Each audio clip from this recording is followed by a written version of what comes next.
More gun control bills will be on the agenda at the State House today. In a bit of a surprise move yesterday, the Senate Judiciary Committee advanced a bill to the full Senate that would require the safe storage of firearms. Kristen Burnell joins us live outside the State House with reaction. Well, the bill would require all firearms that aren't being used to be stored in a container with a trigger lock. Now, under the bill, the unsafe storage of a firearm would be a civil offense, punishable by a fine of up to $250 for the first offense. Right now, under Rhode Island state law, people are only punished if a child gets a hold of an improperly stored gun and hurts or kills someone. The passage received reaction from both sides, with many in support of this new legislation. Gun violence is a public health epidemic.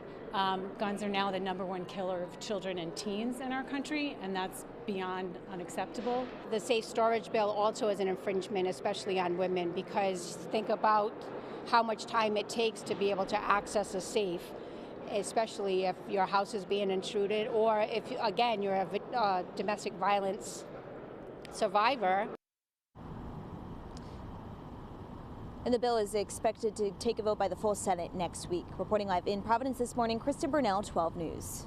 Moving to the Rhode Island State House, where the Senate Judiciary Committee has advanced a gun-safe storage bill. So it would require all firearms that aren't being used to be stored in a locked container with a tamper-resistant mechanical lock. Kristen Burnell live at the State House this morning with more reaction. Well, it was a big night on Smith Hill yesterday. That bill now moves on to the full Senate for consideration, with a vote expected to happen next week.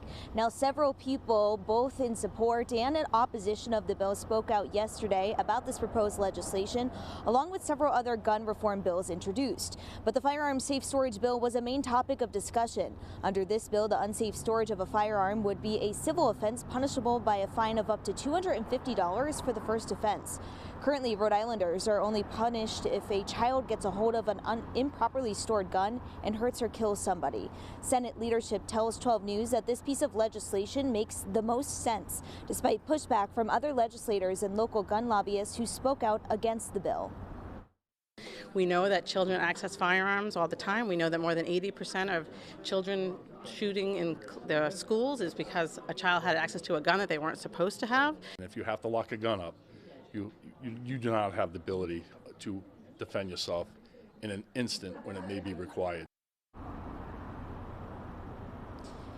Now, later today, the House Judiciary Committee is also set to discuss their own gun reform bills. That's set to begin at 3 o'clock this afternoon. Reporting live in Providence this morning, Kristen Burnell, 12 News.